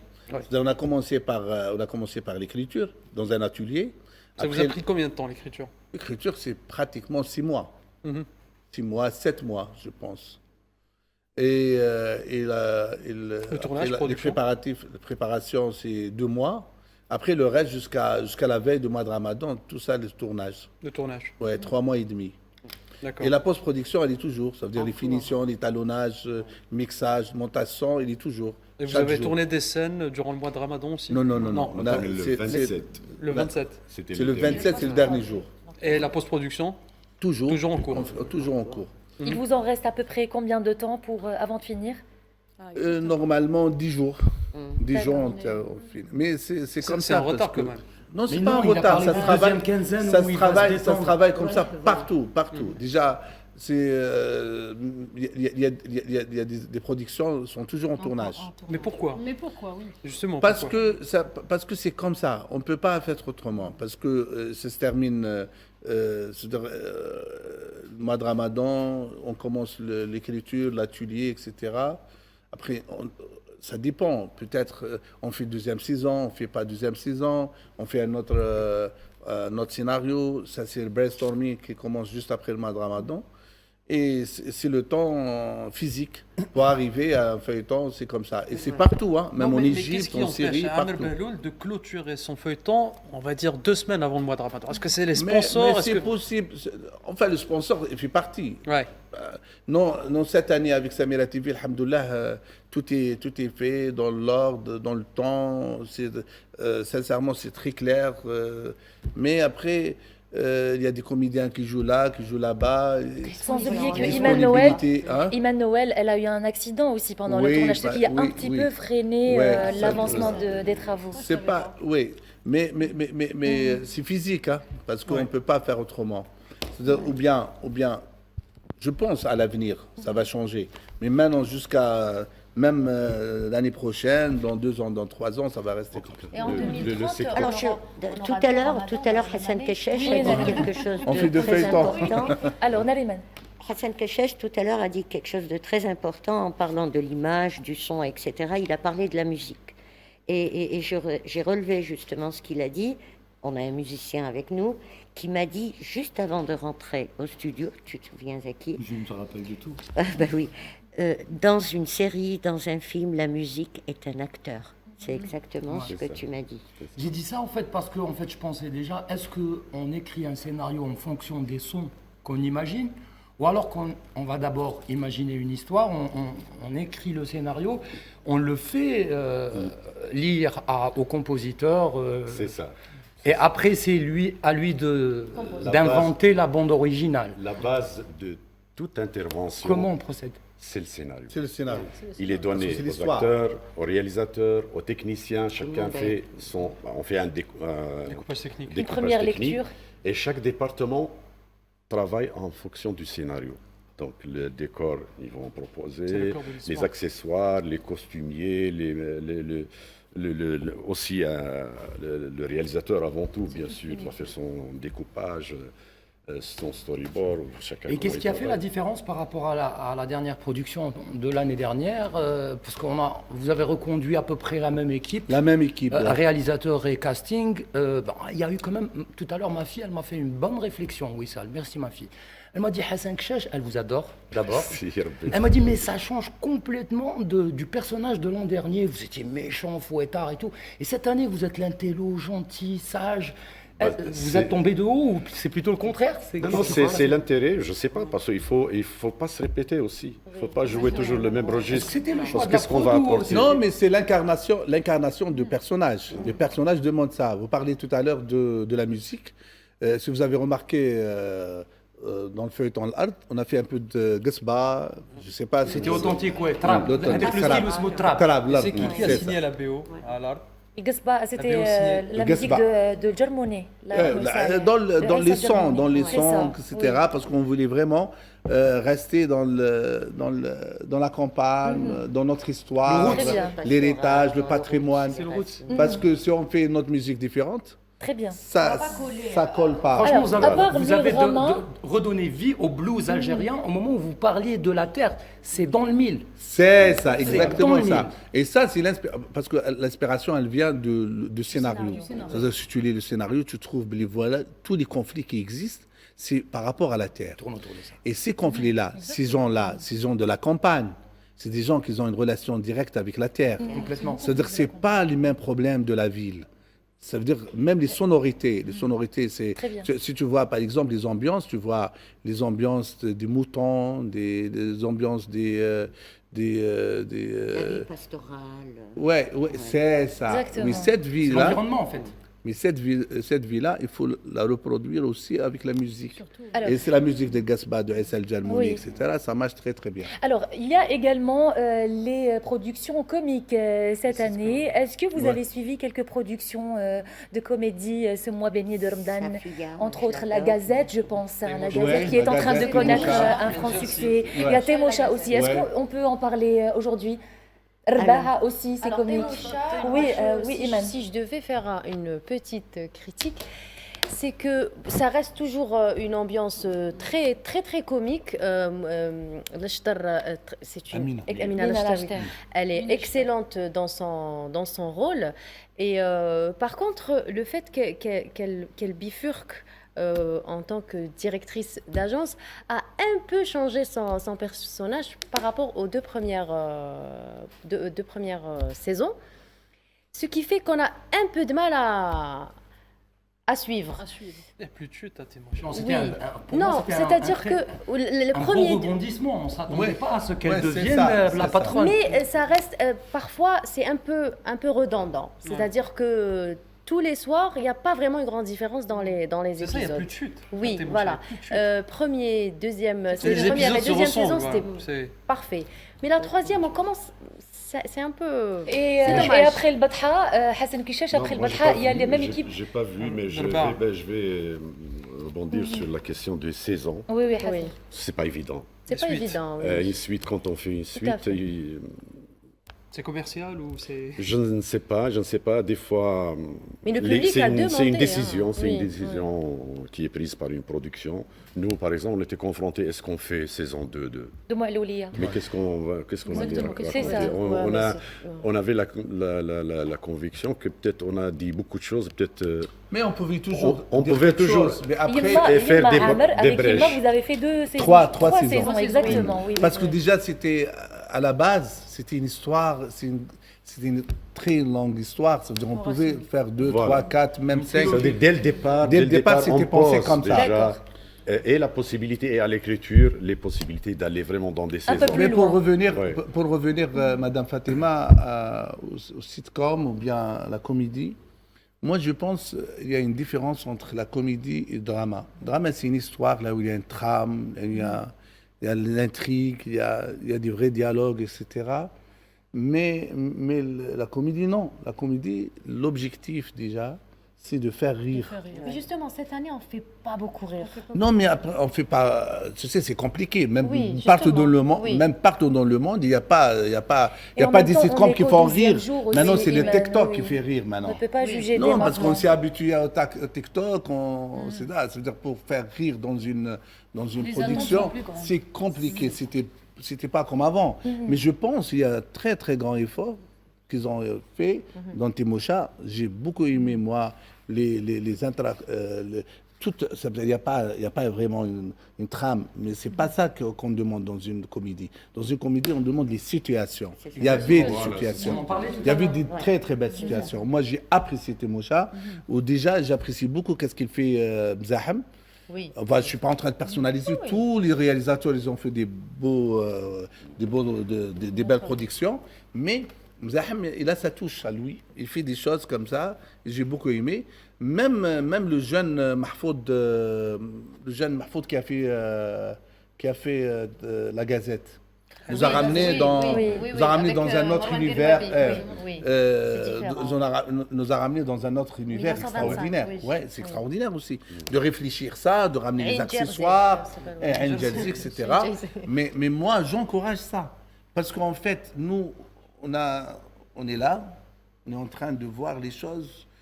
C'est vrai, on veut avoir des belles choses. On est en train de voir les choses finies, mais si vous voyez par exemple la Gazette déjà, oui. Mais après, nous, on n'est pas téléspectateurs. Ici, aussi, on n'est pas téléspectateurs. On est journalistes et professionnels et on fait des critiques. Il faut que les critiques, moi je pense, il faut que les critiques soient vraiment constructive. Et là, lorsque je vois des séquences comme ça, avec le VFX, l'effort qu'il a fait, etc., c'est extraordinaire, c'est une première. C'est une première. Oui, la Gazette, c'est vraiment une première. C'est une première. La Gazette, on va juste rappeler que ça a été réalisé par Yassine Mahfoud. Yassine Mahfoud, oui. Je disais Mahfoud, Yassine Mahfoud. C'est ça. C'est un jeune réalisateur que moi j'admire, qui travaille, il fait des belles choses. Moi, toujours,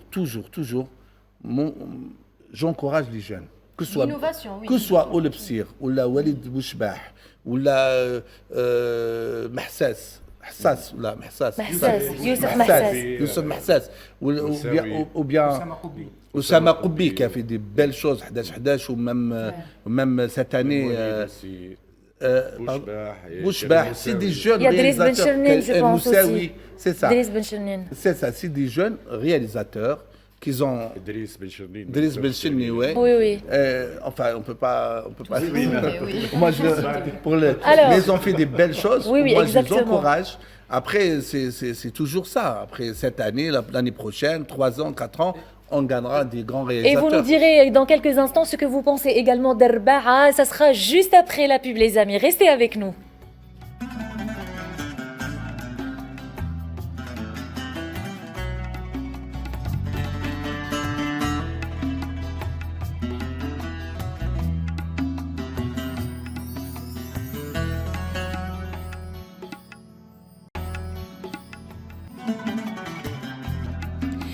Dernière partie de votre talk show Ramadan Prime en direct sur Al24 News. Bienvenue si vous venez de vous joindre à nous avec nos chers invités Hassan Keshash, Amr Behloul et mes chers amis Nariman Zaki, Abdelmalek Samar et Iman. Nous sommes très contents de vous tenir compagnie comme ça tous les soirs de 22h à minuit sur Al24 News. On parle bien entendu avec Hassan Keshash et Amr Behloul des différentes productions que proposent les différentes chaînes de télévision également aux téléspectateurs, aux citoyens lors des soirées after Ftour. Alors, est-ce qu'on peut parler maintenant d'Arba'a?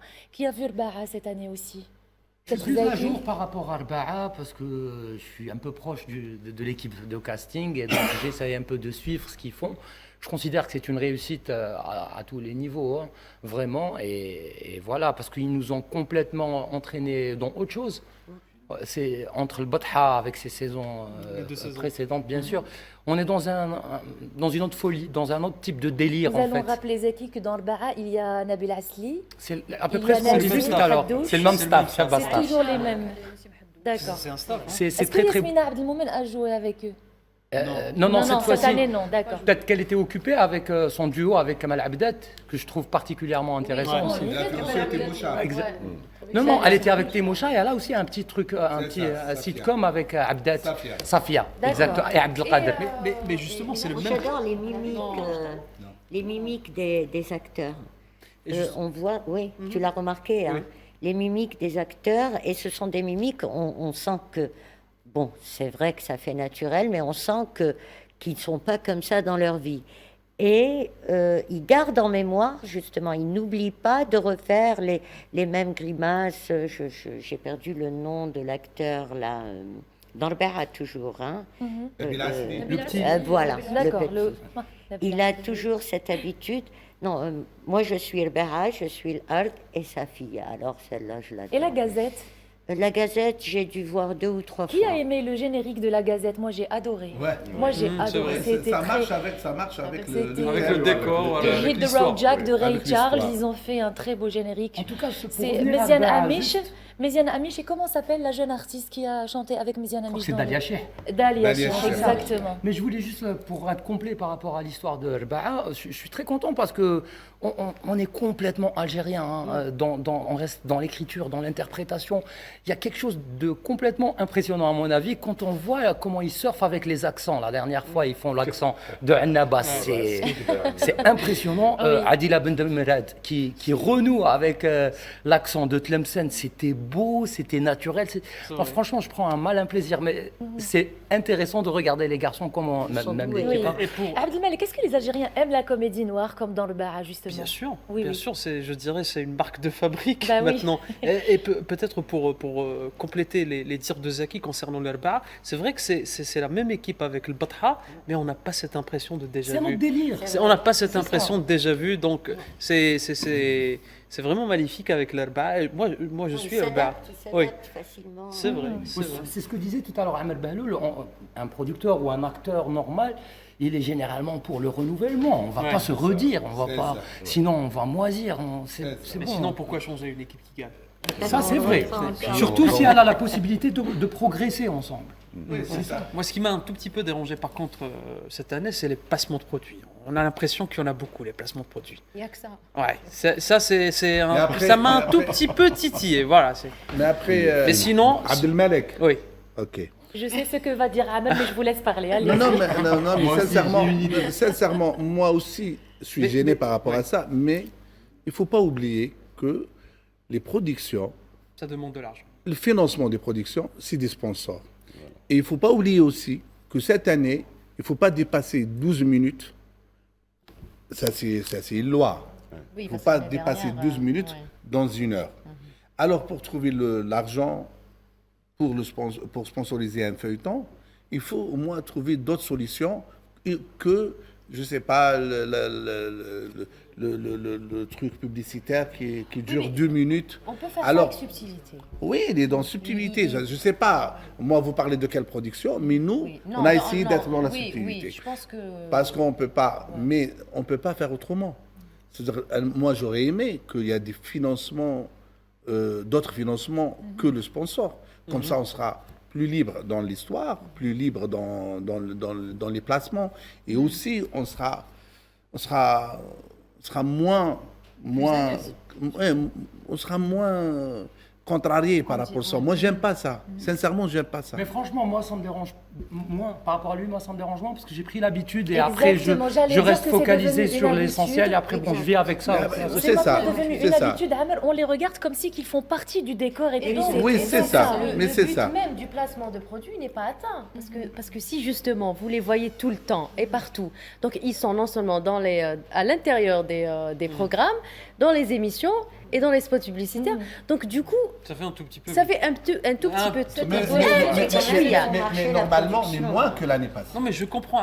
Vous êtes producteur. Moi, je suis téléspectateur. Oui, mais moins que l'année passée. Un petit chouïa. Non, moins, beaucoup moins. Avant, il y avait non seulement il y avait même. Il y en a encore à l'intérieur des feuilletons. La bande non, il n'y a pas. Moi, je pense que cette année, c'est ça. En tous les cas, Ard Marrakech. Dans les autres chaînes. En tous les cas, la pub, elle est partout autour de nous. Oui, c'est juste. Partout. Là où on va, donc elle est. Dans le monde entier. Dans le monde entier. Dans le téléphone, l'arrêt de bus, dans l'autoroute, elle est là. C'est plus subtil, Nariman. Les placements de produits, quand vous avez une émission ou une qa'da, comme nous on dit, vous n'avez pas 36 000 produits qui sont exposés. Donc vous avez le là, tu fais référence à une émission. Oui, malheureusement, c'est grâce à cette pub qu'on a un produit. S'il n'y a pas de pub, on est privé de produit, c'est la mire. Ça reste une pollution médiatique pour le téléspectateur. Alors oui, juste un dernier sujet, pour sortir de ce sujet, s'il vous plaît, Abdelmalek, juste un dernier détail. Juste un dernier détail. Iman a évoqué une émission algérienne, qui passe sur une chaîne algérienne que tout le monde a vue, dans cette émission, il y a je ne sais combien de produits, de placements de produits, 17 placements de produits. Et ça fait beaucoup. Est-ce que vous avez déjà été faire le marché à acheter ces produits après l'émission? Non. Donc ça sert à rien. Très bien. Non. Ça pourrait déranger. Non, il faut respecter les sponsors aussi. Très bien, les amis, juste pour sortir de ce sujet, Amr Bahloul. Moi, je partage l'avis d'Abdelmalek que trop de pubs, tu la pub. Ça, je suis d'accord avec vous. Mais il ne faut pas oublier aussi, c'est grâce à ce sponsor qu'on fait des productions. Hassan Kouchach, je reviens vers vous, Hassan, pour savoir si aujourd'hui Hassan pense à faire de la comédie plus tard. Hassan, on l'a vu, on l'a connu, on l'a apprécié à travers différents rôles qu'il a interprétés. Est-ce que Hassan Kouchach songe à faire de la comédie? Je ne sais pas maintenant quel genre de comédie. J'ai déjà joué un rôle dans une série comique, Le Millionnaire, aussi une coproduction algéro-tunisienne. Mais bon, tout dépend du rôle, du scénario. Et des fois, on fait rire. Même tout en restant sérieux.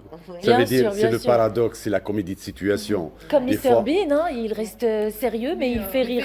Oui, mais exactement. Charlie Chaplin également. Donc tout dépend du scénario et voilà, c'est un tout, c'est un kit. C'est pas juste j'ai envie, à la première occasion, j'ai dit oui. Si je trouve un bon scénario et bien dirigé et avec un environnement sur tous les plans bien, ça veut dire un projet qui est porté par une équipe et on a envie de faire une proposition qui est bien, on lui donne toutes les chances pour réussir, ben oui, pourquoi pas. Tenter. Avec qui aimeriez-vous jouer un rôle comique, Hassan? J'ai déjà joué. Avec qui aimeriez-vous maintenant? Vous avez joué, je crois, c'était avec Nabil, non? مع نبيل وعادل عدولة وكان معنا سارة العلامة وكان معنا بيونا aussi, donc oui, avec tout le monde.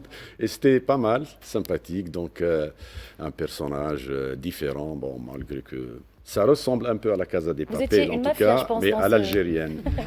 Monsieur beaucoup ignorent que vous êtes déjà médecin. Oui. Donc vous avez fait cette transition. Comment est-ce que ça a joué dans vos rôles? Parce qu'on dit que tous les domaines ont des similitudes. Bon, Samar, beaucoup ignorent, ça je ne le pense pas, parce que tous ceux qui aiment Moi j'ignorais en fait. savent qu'il a fait médecine. Oui. Ça, on le sait tous. Vous êtes médecin. Mais répondez à la question de ça. Et vous avez joué le rôle de biologiste dans la série, dans le feuilleton. Et je jouais aussi même le rôle de médecin. Le rôle de médecin en attendant les Hirondiles, mais juste 2 séquences. Donc c'était juste pour parler d'un médecin. La question a dit... Comment elle est cette transition justement? Non, je fais que de l'acting actuellement, je fais que ça. Mais Qu'est-ce qu'elle a cette question Parce que ça me cette touche question, un petit voilà, peu, me renvoie au premier contact avec Exactement. M. Ahmed Rajdi. Exactement. D'ailleurs, c'était durant le casting, l'histoire est un peu longue, mais bon, il m'a posé la question. Donc, on était en casting, je me rappelle, fait قبل كان حكيم, كان عثمان بن داود, ça remonte. C'est le premier C'était en film, quelle année 93, 94. Ouais, c'était la Pour quel film? C'était la guerre. C'était la guerre. C'était une coproduction algéro-française. Donc, C'était le début. et celui qui est passé avant moi, c'est Atman. Je ne sais pas s'il se rappelle. Comment vous avez accueilli déjà cette proposition? Il lui a dit, après avoir... la caméra est là, il est en train de nous suivre sur le moniteur, il pose des questions, l'interaction, est-ce qu'on est spontanément, ça veut dire il y a une aisance dans la réactivité, comment, ça veut dire qu'il testait plusieurs niveaux. Et qu'est-ce que ça donne à l'écran? Il a dit à Atman, tu peux faire ce rôle? Il a dit oui. Il a dit pourquoi? Il a dit parce que j'ai fait l'ENADC. Et Monsieur Rajdi, il a dit non, c'est pas suffisant, donne-moi tes motivations. Et il lui a donné ses motivations parce que ça et ça et ça. Et il passe, c'est moi qui viens après. Je lis ici, tu fais médecine. J'ai posé la question à ton ami avant toi, est-ce qu'il est capable? Il dit oui. Et toi? Mais toi, tu n'as pas fait l'INADC, tu l'as. Et j'ai dit oui, mais bon, peut-être il y a un peu, dans le bon sens, il y a un peu de cinéma en médecine, il y a un peu de médecine dans le cinéma. Exactement. Exact. Voilà. Ça vous a influencé. Mais j'ai développé la question, je ne crois pas qu'on pourra le faire. Et j'ai raconté une histoire qui s'est produite dans une garde, et c'est un peu long. Mais je crois, ça veut dire, on apprend tous les jours. Le comédien fait des exercices tout le temps. C'est la pratique. Mais l'observation, c'est un point commun entre les deux métiers par excellence. Exactement. Si on est un bon médecin, il suffit de regarder le patient, on voit comment il marche, sa démarche, la couleur, tout, ça nous oriente déjà. Et le comédien, il puise. Tout le temps, voilà, tout le temps en marchant. S'il y a un événement, vous rencontrez quelqu'un, je ne sais pas, qui pique une crise de nerfs, les autres, ils sont sur la défensive. Le comédien, il est dans la curiosité, dans l'analyse, le pourquoi, les réactions, et on apprend avec ça. C'est la vie, c'est tout le. Donc, ce qu'on a vécu, ce qu'on a vu, ce qu'on a regardé comme film, la formation, et bien sûr, il fallait lire et suivre des formations pour améliorer, sachant que le métier d'acteur, de comédien, c'est pas un truc. Il y a la formation et le talent et l'exercice. Et un environnement aussi qui permet, parce que il faut que le comédien, le producteur, le secteur fonctionne tout le temps. Nous, on est en train de débattre les productions du mois de Ramadan, mais je crois qu'on a envie tous de voir des productions sur toute l'année, que ce soit au cinéma, théâtre ou télévision. Il faut trouver des formules, il faut impliquer les investisseurs, les privés, les chaînes de télé, bien sûr l'aide de l'État et... Mais moi, je pense surtout l'aide de l'État. Maintenant, c'est vraiment urgent, c'est l'urgence. Voilà. Parce que si on reste uniquement avec le sponsor, on ne peut pas faire de la production à l'année. Parce que le sponsor qui l'intéresse, c'est le mois de Ramadan, parce que c'est un marché. C'est dommage. Que ce soit c'est devenu un mois commercial. Que ce soit dans l'agroalimentaire, que ce soit dans d'autres secteurs. Mais si on veut vraiment faire de la production en dehors du mois de Ramadan, il faut que l'État soutiennent la production avec les chaînes et que ce soit l'aide de l'État uniquement pour la production drama ou cinématographique, etc. Je reviens peut-être à Hassan Kuchesh, à votre rôle dans Dmou Aloulia, et on a observé que vous aviez changé de voix. Oui. Est-ce que ce changement de voix joue un rôle important dans l'interprétation du rôle? J'ai voulu donner une touche au personnage, un peu, une voix encore plus grave et posée et qui correspond un peu à un profil psychologique. Donc avant, la première partie, il était dans l'effervescence, dans l'action, et la deuxième, c'est dans la sagesse. Donc ça servait dans les deux registres. Donc c'était OK. Et je crois que ça a donné. Aussi sortir de ça, c'est pas évident. Parce que pas du personnage, mais des fois des tics comme disait Oui, c'est vrai. Voilà, Madame Nariman tout à l'heure, l'éthique des comédiens. Des fois, on s'oublie, on répète les mêmes tics, ou on s'oublie, on ramène des tics d'un autre personnage. Il y a tout un travail, bien sûr, sur soi et en collaboration, bien sûr, avec le réalisateur. C'est pour ça, moi, je ne suis pas d'accord que vous faites la comédie. La comédie. Non, la comédie, j'ai dit... Moi, je pense qu'il faut rester dans le drama. Oui, cinéma, drama, j'ai dit, mais si... Déjà... Moi, je dis... Ça, mais... Non, c'est pas... Non, mais moi, je pense que c'est des spécialités. Chacun il se spécialise dans les choses qu'il aime. Oui, mais moi, j'ai posé des conditions. Non, mais je pense pas Non, Hamad Bahlouj, on peut ne pas être d'accord avec vous. On a vu, par exemple, Adel Imam, il a interprété des rôles à la fois comiques et à la fois... Et il a réussi dans les deux. Peut-être que Hassan Keshesh, si on le laisse un petit peu libre, il va nous sortir ce Hassan Keshesh. Je vous ai dit, c'est un tout. Oui. Dans la comédie, il y a deux sortes de comédie. Il y a la comédie de situation, et ça, tout le monde peut jouer ça, même quel que soit... Mais il y a la comédie de personnage, c'est-à-dire lui, il fait rire. Oui. Pourquoi je suis allée loin Pourquoi je suis allée loin à parler de Adel Imam alors que j'ai un grand Atman Ariwat en Algérie. Atman Ariwat, il a fait Cheikh Bouhamama très sérieux, le personnage, comment il l'a interprété. Mais c'est pas tout le monde qui peut faire ça. C'est pas tout le monde. Elle a parlé de talent, le talent déjà, et déjà sa vie, son vécu. Le vécu, il est très, très important. Quelqu'un qui a vécu dans les blagues, dans la vie de tous les jours, il fait rire, etc. Ça devient quelque chose, ça fait partie de l'habitude, ça fait partie de la deuxième nature. Alors il devient comme ça, d'une façon ou d'une autre, il fait rire. Après, lorsqu'il vient dans le stage, dans le plateau, il fait rire. Même en dehors, Atman Ariwat ou bien Adel Imam, même en dehors du plateau, il fait rire. Bien sûr, c'est un profil. Même en dehors du plateau, il fait rire. C'est vrai. Atman Ariwat, tu le vois, il fait Salah rire. Ogrout aussi, on lui souhaite un prompt rétablissement. La comédie, elle est en lui. Elle existe en lui. Par contre, quelqu'un qui veut interpréter un rôle, interpréter un personnage, il faut un scénario et bien écrit et bien fait. C'est une situation. Bien sûr, là, ce soir, la comédie de situation, elle est très, très compliquée. Et est-ce que vous allez produire plus tard une production comique? Non. Pour l'instant, non. Pour l'instant, non, je ne pense pas. Oui. Mais peut-être dans l'avenir, mais je ne sais pas. Hamad, pourquoi vous n'en voulez pas? Moi, sincèrement, moi j'aime le drama. D'accord. Parce que c'est ce que vous préférez. Oui, drama c'est comme un livre, c'est comme tu écris un livre qui reste. Je ne suis pas contre la comédie. Oui, déjà la comédie, ça marche beaucoup en Algérie. Les gens aiment rire, le divertissement, ça fait partie de la vie aussi. Je respecte aussi. Mais drama, c'est quelque chose qui fait véhiculer des messages. Des messages qui restent. On en a parlé tout à l'heure d'exporter notre culture. On peut l'exporter justement avec le drama. Même à travers la comédie, on peut véhiculer des messages. La comédie, elle est très locale. La comédie, elle est très locale. Très, très locale. Tu peux pas, si tu fais une comédie algérienne, tu ne peux pas faire rire d'autres. Non. Mais comment faire parce que la comédie, elle est liée à des accessoires, à des histoires locales, etc. Tu ne peux pas véhiculer... C'est un humour local. Si c'est un drama de situation, moi je suis pour.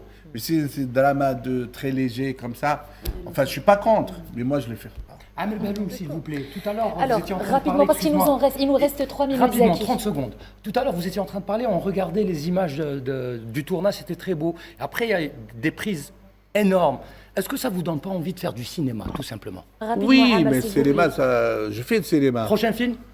Non, enfin, maintenant j'ai pas, mais après, tu sais pourquoi? C'est-à-dire les projets, ça se travaille. Là, je suis sincèrement, je suis focalisé sur le drama, parce qu'il n'y a que le drama qu'on a déjà dans le cinéma. Même si je produis un film demain, il y a 24 salles en Algérie. Oui. Par contre, dans le drama, si tu passes à la télé, après tu passes dans les réseaux, tu as des millions de téléspectateurs. On peut faire les deux. Enfin, je peux faire les deux. Oui. Mais après, il faut avoir le temps de faire les deux. Maintenant, on termine avec mois de Ramadan, on rentre dans un autre. Et en 2030, on aura 2 Ramadans. Alors, Amel Bahlouj, pour finir avec vous, votre projet? Le prochain projet que vous aimeriez réaliser? Mais sincèrement, il y a beaucoup de projets. Mais sincèrement, maintenant je suis dans le post-production. Oui, finir. C'est ça. Il faut que vous respiriez après Ramadan pour voir après ce qu'on peut faire. Et pour finir avec Hassan Keshesh, pardon. Là, maintenant, vous avez fini de tourner. Les gens apprécient l'art. Comment passez-vous une journée de Ramadan? À quelle heure se réveille Hassan Keshesh? À quelle heure il fait le marché? Mais très rapidement, jusqu'à s'il quelle vous heure plaît. j'ai veillé. Une journée prototype de Hassan Keshesh de Ramadan. C'est, pardon? Une journée. Ah, une journée ordinaire. Je me repose surtout parce qu'on a travaillé dur. Dur, très bien. Vraiment, surtout les derniers jours. C'était vraiment des conditions difficiles, donc je me suis dit, c'est le moment. Je n'ai pas envie d'avoir des règles. Bien sûr, on est Ramadan à son rythme, mais je n'ai pas une heure précise pour me lever, mais je prends mon temps. J'essaie de récupérer, je lis, je regarde, enfin, je suis avec la famille, c'est surtout...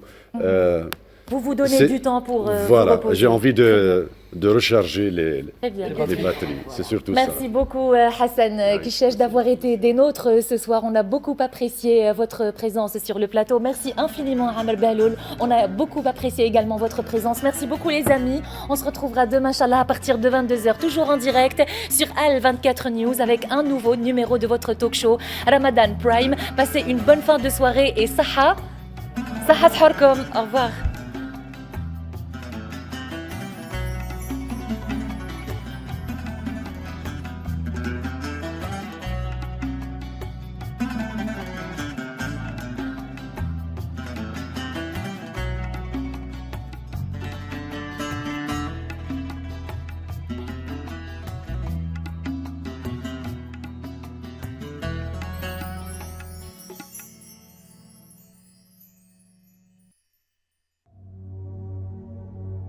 الخطوط الجوية الجزائرية تتمنى للشعب الجزائري والأمة الإسلامية رمضاناً كريم.